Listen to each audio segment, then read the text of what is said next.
welcome to the Senior Hour, which is sponsored by Providence Holy Cross Medical Center and Comfort Keepers in Home Care.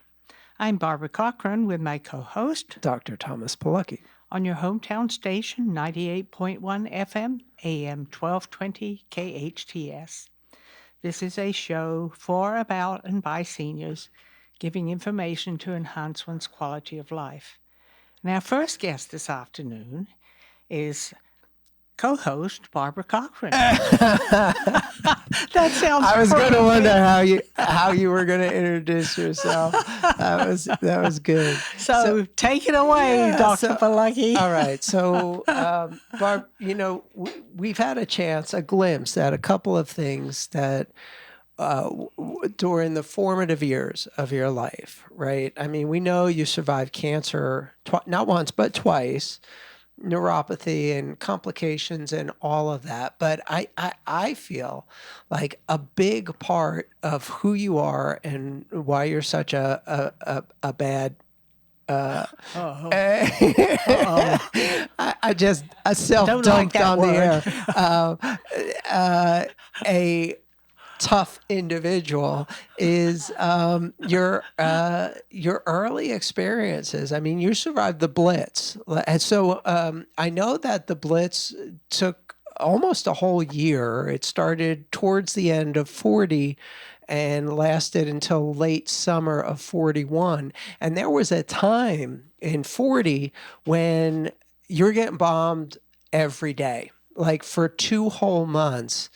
The Germans didn't stop bombing Britain, England, particularly London. London, yes. Yeah. And so I have the sneaking suspicion that that might have formed the Barb that we all know here, some of those experiences. So can you start by sharing some of your earliest memories of World War II? Oh, good heavens. Well, we lived in London for the beginning of it because my father was the personal valet to King Edward, who abdicated the throne. Yeah, he abdicated in like 36, and we're talking about 40, so this is 4 years later. Yes, but my parents still lived in London. Gotcha. Because my mother was a lady-in-waiting, and that's how my parents met. Right. So for Americans, what exactly is a lady-in-waiting? A lady-in-waiting is you have these relatives of the king and the queen and what have you, and they would stay on the palace gardens. Gotcha. And my mother would, she was a maid, in other words. Got it. But they called her a lady-in-waiting. All right, I got you. And she would wait anytime this woman wanted assistance. And my mother told me every single day, this woman that she worked for would sit at the edge of the bed on her chair, and her hair would reach clear across the bed. And my mother used to have to brush that hair every single day. And this was a member of the royal family? Yes. Right, okay. Yes, one of the lower members. Gotcha. And and during the war, when the bombs were coming over, we would have to go down into the Underground Railroad to be safe because they were dropping all around us. Sure. And then my dad decided at the probably halfway into the war, the Second World War, that he wanted to get us out of London because it was too dangerous. And in the meantime, he had joined the Royal Navy, and he moved us to Kent, Welling, Kent, county of Kent.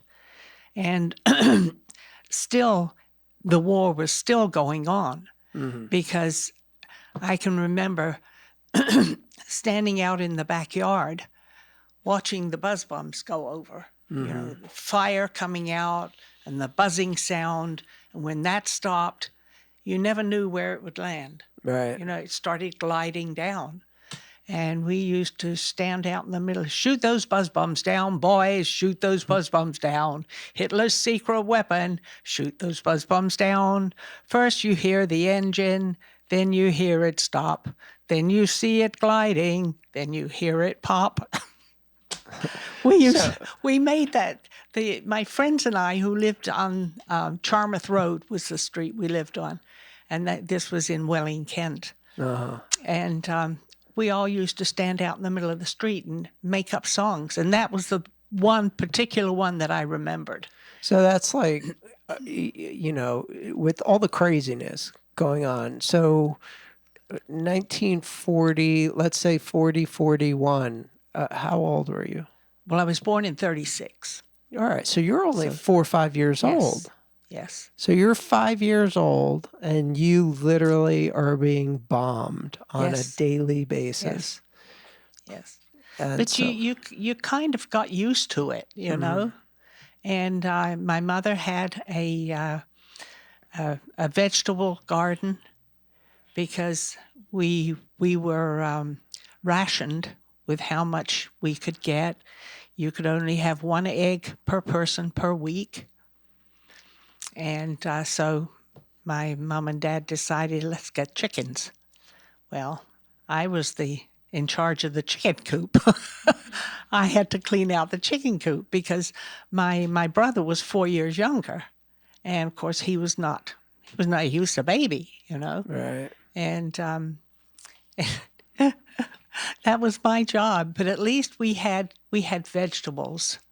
And of course, a certain amount of meat. Plus, we had chickens, and I didn't like seeing my mom kill chickens, but we had to eat, you know. And one particular day, my girlfriend who lived up the street, her name was Edna, and she had come down to the house, and we were playing.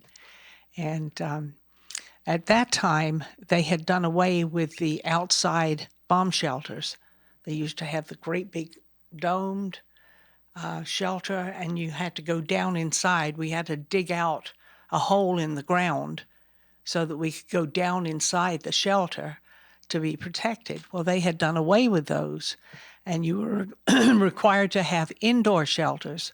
They were the size of a king-size bed with 2-inch thick iron on the top and iron racks around the sides. And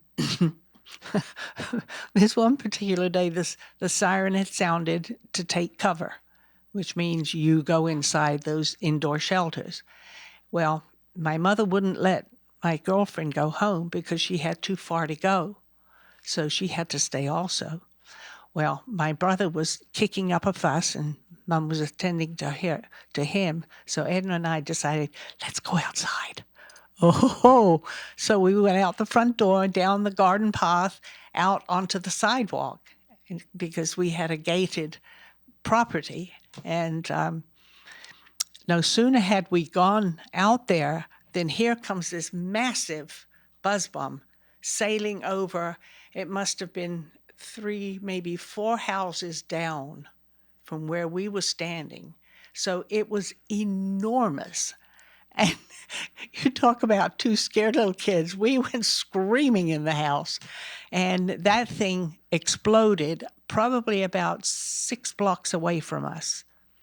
And from inside the shelter we were in, you could see these giant pieces of iron as from the buzz bomb falling and hitting the streets. I mean, crashing large chunks of iron. And that was... for those of us who don't know what 1941 Kent looks like, is it like Valencia? I mean, is it like Newhall? Is it like L.A.? What is Kent? What does Kent look like? Welling, the little town that I lived in. Kent is a county of England, and I think, if I remember correctly, it's northeast of London. But of what's it course, like? Is it like where we live now? Is is it mostly residential? yeah, Is it mostly residential where we Gotcha. lived, yes. And I went to school there. And by the time I came to the States when I was 10 and a half years old, I had already had chemistry, algebra, all of those classes that you'd normally get when you're in the ninth and 10th grade, right? And I had already had all of those. So this And was a bombing, not just on the war machine, not just on factories and industry, but it was on residential neighborhoods. well, anywhere they timed it when they'd set it off from Germany. And it, you know, however long it took, we called them buzz bombs because Right. they buzzed, you know. That's what we thought about when we were little kids. So it seems like, like you said, you say that you get used to it. Like you don't know any different. You're 5 years old and bombs are literally dropping every single day in your neighborhood. Looking back on it, do you still feel like, oh, that's just the way it was? Or do you feel like there was a more significant emotional impact that it had?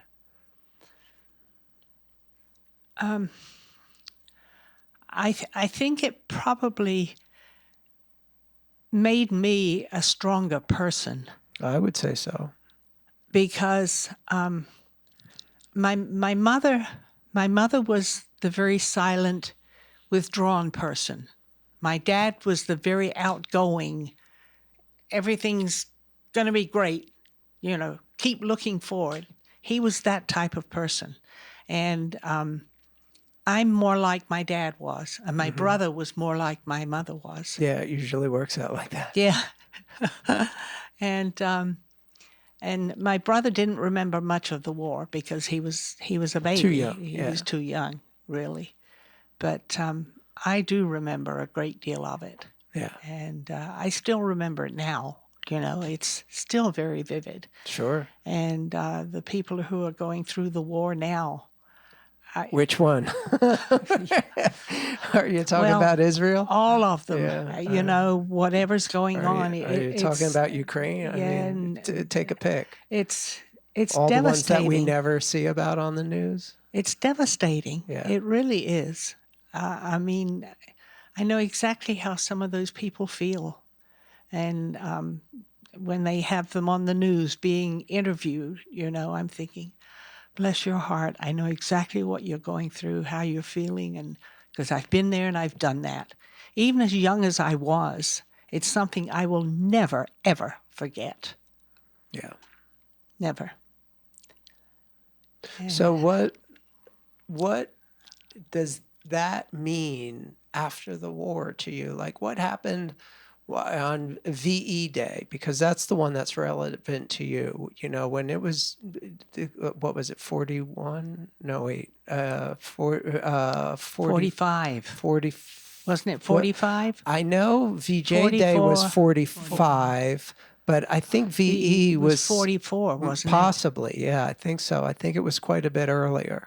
So Yeah, what was 44. that like for you being there? Because you're 6 by then, right? So no, you're No, I 9, was 8 or 9 by then. Yes. What is that? Yeah. What does that look like for you? Well, it was sad in many ways because my dad was still in the Navy. Yeah. And I would very rarely see him. Mm-hmm. And He stayed in the Atlantic, though, right? He didn't go over to the Pacific. oh yes, he did. Oh, he did. So he yes. stayed through the whole thing. Yeah, he was in both areas. Gotcha. But his ship, when it docked, would go into Charleston Harbor, South Carolina. And my father was a mason. And when they had repaired the ship, they opened it up to the public. And a group of masons had come in onto the ship and found out that Dad was a mason, and they invited him to come to meetings and two couples. I call them Aunt Mary and Uncle Gene. And they were the ones who sponsored him to bring us to the States after the war was over. And we came over in 1947. And I was 10 and a half at the time. It was July 24th, 1947. And I can remember being constantly teased and bullied because of my accent when I went to school, you know. Kids can be very, very mean. It's almost 80 years later, and you still have that accent, Barb. What's going on there? I don't know. I really don't know. You're not giving it up. My mother had no accent at all, Right. and neither did my brother. And but I don't know. We're stuck with I haven't lost it all, have I? It's a slight one. It's a slight. It's accent. almost all gone. Yeah. So, if you had to say the one most important lesson that you learned by living through all of that, what would that be? To keep moving forward. To stay positive. And I think I take after my dad Yeah. in that. Because he was always the positive person, always. And my mother wasn't. And I thought, you know, I remember thinking so many times, Mom, how can you be saying to her, why are you so sad? You know, oh, I'm not sad. Yeah. But she was.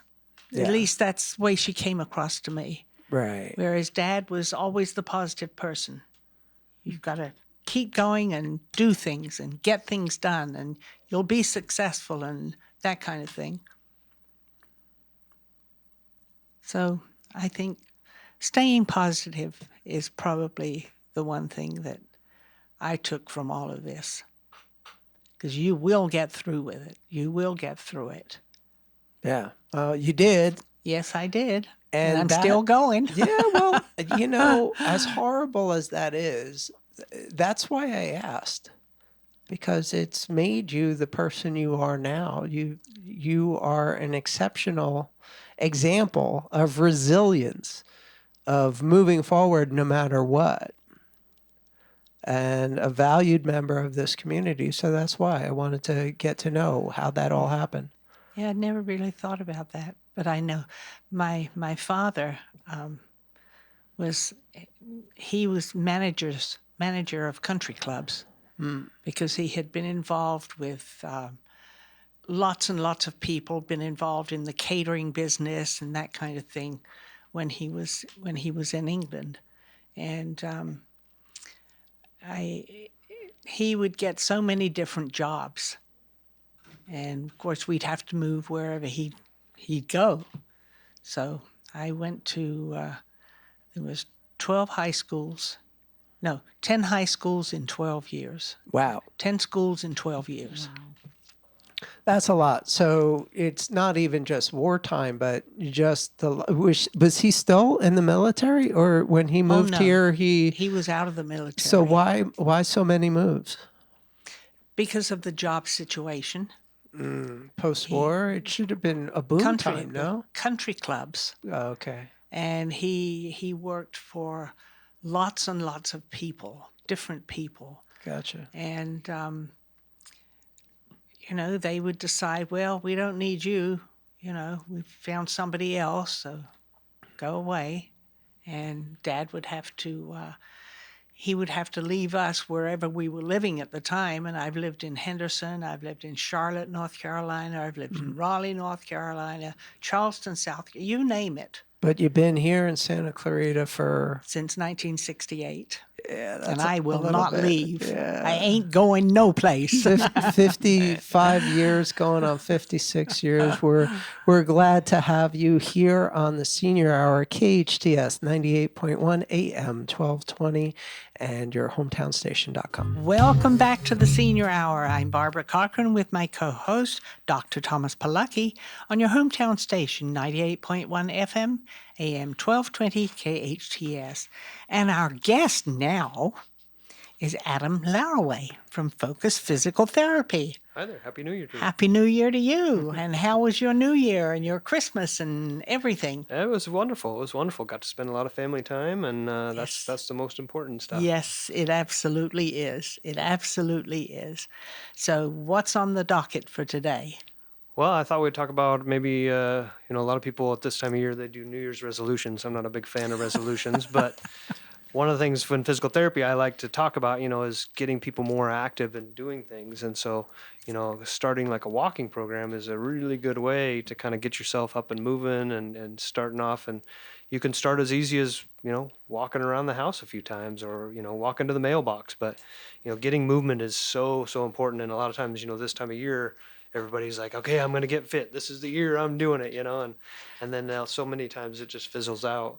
Yeah. So, like setting a walking program is a pretty easy goal to set, But you may not have heard it. You didn't, but New Year's Day, Uh-huh.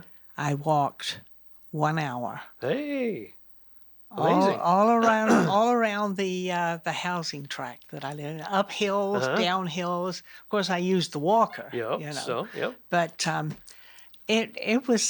it was a fun time. It really was. Yeah. People were out walking their dogs, Nice. sitting out in their front yard, Yeah. and it was really nice. And I've never walked that long. I was just going to say, is that a lot longer than you normally Oh, can walk? absolutely, And absolutely. how did you do when you got to the end of I that? was absolutely wiped out. I managed to get in my tub. I have a walk-in tub, and I filled it up, and Recovery. and it was lovely. For sure. Absolutely lovely. And I did absolutely nothing the rest of the day. Yeah. That's So funny. did you do that ice bath, Barb? You're doing the cold plunge. No, not that one. Nobody can convince you that that's No. good for you, right? No.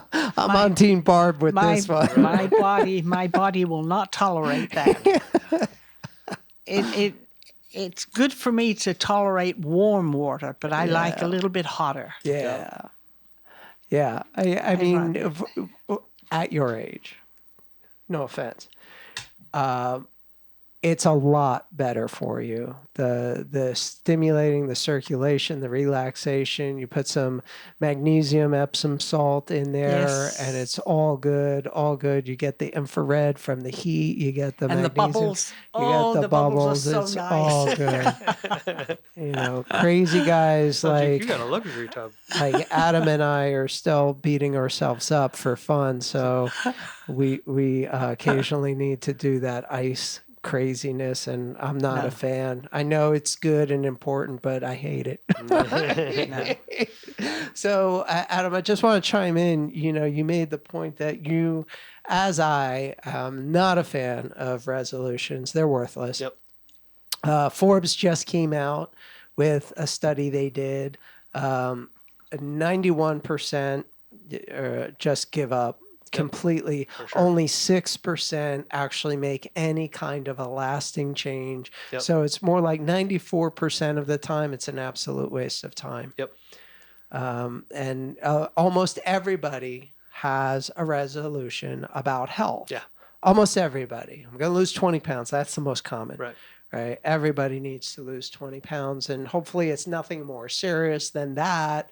But, a very common one is 20 pounds. So, it's not so much resolution that's the issue. Yeah. It's that, it's not because you're doing it for the right reasons. It's because you're expected to, trash your body for 3 months and then go on this health kick that typically doesn't last 6 weeks. Yeah. Right? Well, and I think too that a lot of times people have that goal of, well, okay, I want to lose 20 pounds, but they don't get specific on how are they going to do that. Exactly. And so I think, because it takes, 3 weeks, I think, for a habit to actually become formed So and they actually say. stay, yeah, exactly. But, that's where if you set yourself a walking program, it's an attainable goal, and Yep. that you can keep going on. Saying I'm going to lose 20 pounds. Well, there's a lot of factors to that. I mean, you could Yes. be exercising all this time, but maybe you're not eating right, or you're not sleeping well, or there's all these components of why you're not losing that 20 pounds. Whereas if you can set those small goals of like, okay, I want to walk 15 minutes every day, or something like that, and working up to that. And it's funny, I had to kind of educate one of my patients this morning because he had that goal. I'm going to get up and get moving. And he went for a 2-hour hike. And he said he was great for about an hour and a half of it. And then all of a sudden his hip started bothering him, which is what we're working on. And I said, okay, well, that's great, but when's the last time you went for a 2-hour hike? And he couldn't tell me. Right. I said, well, you don't run a marathon, that's a problem. 26.2 miles day one. You got to build up to that. So maybe, let's look at this goal of like, okay, I want to get up and get moving, but let's break that down. Maybe, maybe we do different things, where you only go for a certain distance and then you build up to it, because you can cause, things as stress factors. I had a lady who I got rid of her sciatica, and then she started running 5 miles every day, and she hadn't run in years. And all of a sudden she started having ankle pain or foot pain, and she ended up having a stress fracture, because the body has to adapt to the challenges that we give it. And sometimes you can go way too gung-ho and you can cause issues. That's true. So- Well, I do walk every day. Yeah. If I don't go outside, I walk around the house, Yeah. up the hallways, and turn around, go around, but I like to go outside because I'll go up the block around the semicircle and come back down, come back home, Yeah. You got your route. and yeah, Yep. And so you can And- track those. I mean, you can make, if you like, to challenge yourself, you can track things. Okay, well, how long did it take me to go that route? Okay, next week, how long did it take me? Do I go a little I hadn't- faster? I hadn't thought about that. You can set these little self challenges to kind of motivate yourself. Like, hey, look at this. Last week it took me, 46 minutes to do it. This week it only took me 42, so I cut 4 minutes off. That's huge. that's So making those Yeah, little that's goals a and things thought, that yeah. give you some motivation, and putting some parameters to those goals really, I think, helps. And so sometimes, like with patients in the clinic, we'll give them a spreadsheet to track their walking program, and so it's something they visually can see, and they be almost like, when we were in grade school, you got a gold star for being good that day. Well, you got a gold star today because you walked your 15 minutes. You walked in. So, and that's the other thing Oh. too, is sometimes I think, like you were saying, with everybody wants to lose 20 pounds. Well, 20 pounds can be pretty challenging for somebody to lose. Yeah. And so the goal is not necessarily attainable, but if you set those small goals of like, I want to be active 15 minutes every day, that's definitely doable. And that's how I think you get some of those habits that can carry out, and you just kind of do your routine. I walk on my long days at work, I walk a mile every day on the treadmill. It takes me 15 minutes, but I do it because I want to get some of that movement every day. I try and get, 7 days a week, I'm getting some type of movement, whether it's 2 hours killing myself on my Tuesday, Friday afternoons off, or is it just that 15 minutes I got in during the day? Well, Russ bought one of those bicycles. Mm-hmm. That's got the thing up at the front, and if I don't get outside, I'll go into the room and Yeah. get on that bicycle Yeah. and pedal. Yeah. And then you can, go ahead. Movement is great, but some movements are better for our bodies than others. Walking, it's not like a beach body type exercise. You got to walk a lot for it to make any difference. There are some ways to make walking more effective as far as burning some more calories, as far as moving the joints and the muscles a little bit more. Just take a bigger step is a big thing, a huge thing. It makes a huge difference in your energy and the way it works. The joints, especially the joints that I'm talking about in your hips and in your lower back and in your pelvis, all of that is compromised when you're sitting on a bike and pedaling. It's a very mechanical motion, and the Surgeon General has said that sitting has killed more people than cigarettes ever did. So for all these commercials about this bike that is supposed to be the end-all be-all in exercise, it's better to walk. Oh yeah, it is. It's more fun to walk. Yeah. because, so many people drive by their cars and will wave, people I know, and then people are out walking their dogs and just sitting outside. So, yeah, it's much more fun to walk. And I try to get out and walk every day. Yep. That's And, the best. We're yeah. blessed, Yep. living in Southern California. Even, we are in winter now, and it's. You'd never know it. I know. It's like, besides the rain, it's beautiful outside. Yes. Yeah. And the rain woke me up last night. Yeah. We got some good I rain last couldn't night. believe it. I thought, well, the heater's not supposed to come on Right. because it sounded like the heater was on. Right. And I knew I had put it down to 65, and I thought, no, that couldn't be. And I finally got up, and I walked over to the window, and sure enough, it was rain. I thought, whoa. But I forgot to turn my sprinklers off, so they came on too. All right, Adam. So walking, you like Yeah. walking. I like walking. Walking's Absolutely. good medicine. Yeah, I like walking. It gives you a little bit of impact, which helps with bone density. It's very functional. Obviously, we need to be able to walk. That's the last thing we want to do is losing that ability to walk. Some of the other things that I like to do is, just incorporating things into your daily routine. When you're brushing your teeth, maybe you do 10 squats, just air squats, and those can work those muscles in your hips and your glutes and your quads.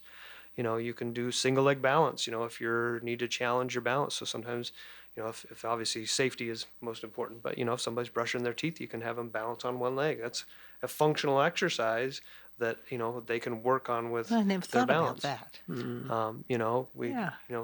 I like to try and have patients when I'm talking to them about incorporating things into their day, because it's hard sometimes to get people even to allot 15 minutes, to do their home exercise program for physical therapy.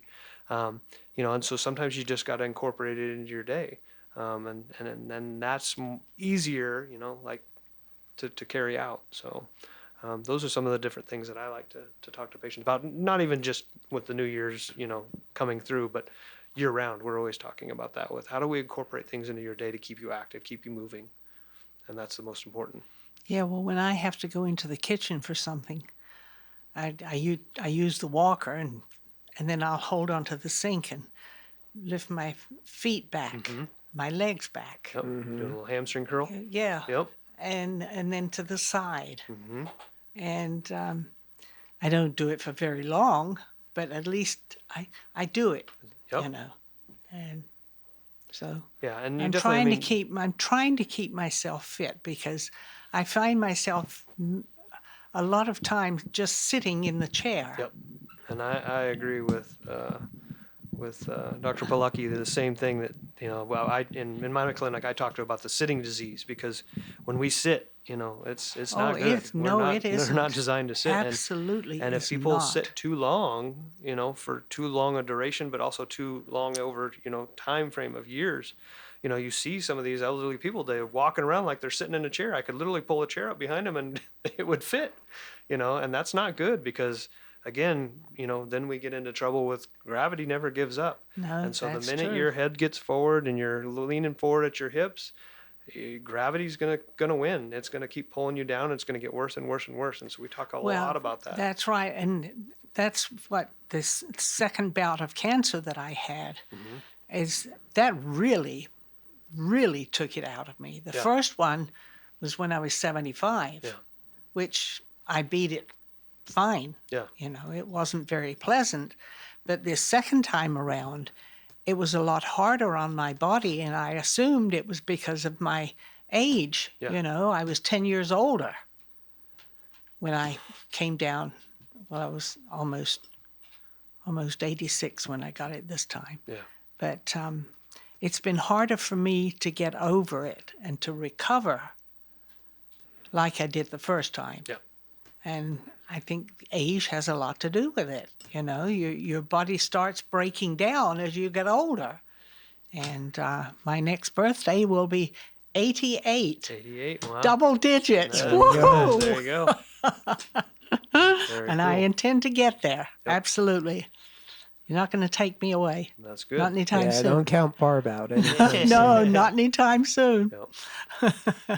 I told my kids I beat cancer in my 70s, I beat it in my 80s, and if I get it in my 90s, I'll beat it then too. That's really important too, having that positive, attitude about that for sure. For sure. I Yeah, think we've well, talked about that in the thank past. goodness I've always had a positive attitude. I've always been positive my entire life. I take after my father that way. He was the good. positive one. Yep. My mother was more the negative, Yeah. and so was my brother, Yeah. which was very interesting. Yep. So, Adam, one quick takeaway for instead of a resolution, how about a plan and maybe some guidance and maybe, some coaching? Well, I guess I go back to the walking, is figure out what is going to work for your personality to make that goal achievable.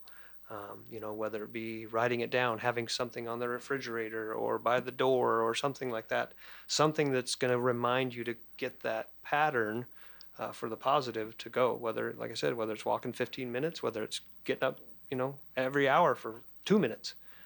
Getting up and getting moving, I think, is the most important thing. Sitting too long is what gets me up and For moving. sure. Yep. Because you get tired of sitting. You shift around here and shift around there. And I have a very, very, very comfortable chair.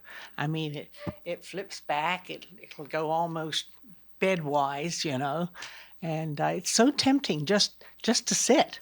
But then you get tired of sitting. It hurts over here and it hurts over here. And then, wait a minute, get up and move around.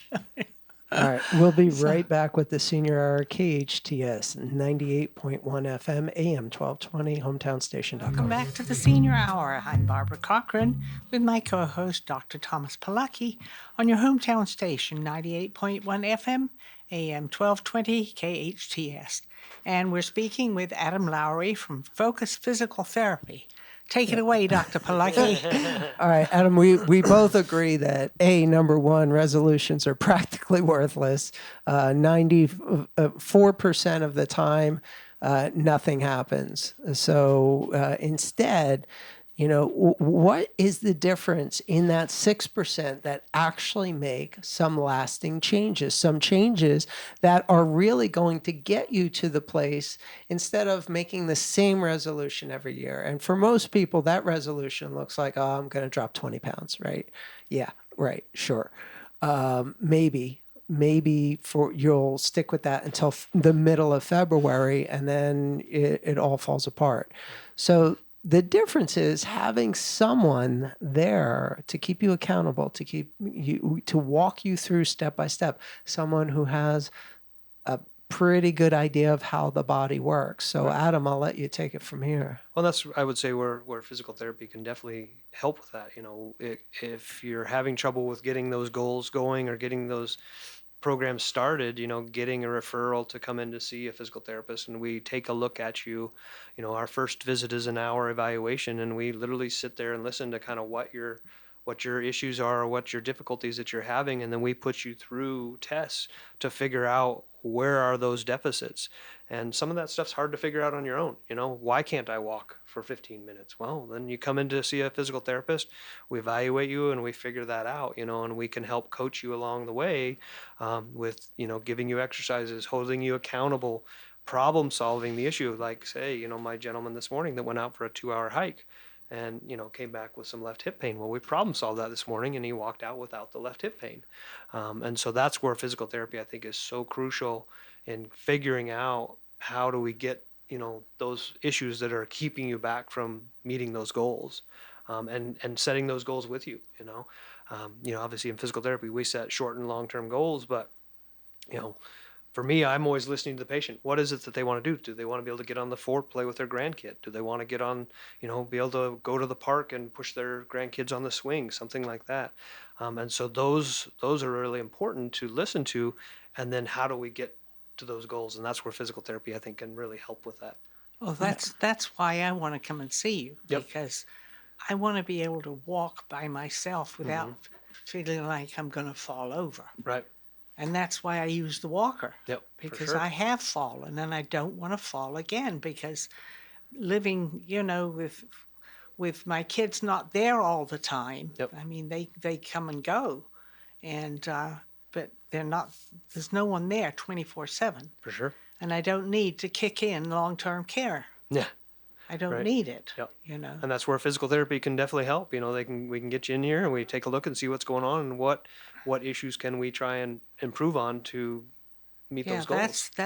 that's why I'm coming to see you. And you had mentioned that newbie Yep. machine too. And the newbie just helps us speed that process up. Yeah. We can use it, to help speed up that process, which is really, really, really a lot of fun. Yeah, well, that's what I'm looking forward to. Is coming in there and getting myself stronger so that I can stand and not feel like, whoops, hold on, you're going to fall. Yep. And walk by myself, little bits at a time. I know it'll take time to Right. walk, a long distance, but at least start maybe walking from here to over there by myself Right. without feeling like, oh. Yep. So that's don't where want that. we come in, we evaluate you, and then we determine whether or not we can meet that goal. Yes, that's what I want. For sure. Yes. And that'll happen shortly. I forgot the date, but I know the office will alert me. Yep, that's right. For sure. We're looking forward to getting you in and figuring out what we can do to help. Oh, yes, I'm looking forward to that too. So, Yeah, so walking's good medicine. Adam and I are both on the same page. It does take quite a bit of walking to burn enough calories to beat that milkshake or, even grilled cheese. You got to walk a lot to walk off. the grilled cheese The sandwich. grilled cheese sandwich, which I know it's like crack. You gotta have it, And but I know I've never tried crack. And I don't intend that's not what I heard, Bob. Oh! I wouldn't know what crack is if I had it in my hand. It's okay. Crack. Walking is good medicine. Not necessarily the most effective weight loss tool out there, but working, with Adam at Focus, you're going to get more than probably what you could find online. Dr. YouTube, I know there's a lot of people out there, and some of them are better than others, but still, it's not personal. It's not having a doctor, a physical therapist evaluating you specifically, seeing where the issues for improvement are and knowing exactly how to get you to where you need to be. You can only get that working one-on-one with someone like Adam at Focus Physical Therapy. So give us your contact information. We are located at 25050 Peachland Avenue, Suite 205. Our phone number is 661-255-4205, and our website is www.focusptscv.com. Thank you, Adam Laraway, Focus Physical Therapy, Senior Hour, KHTS 98.1 AM, 1220, hometownstation.com.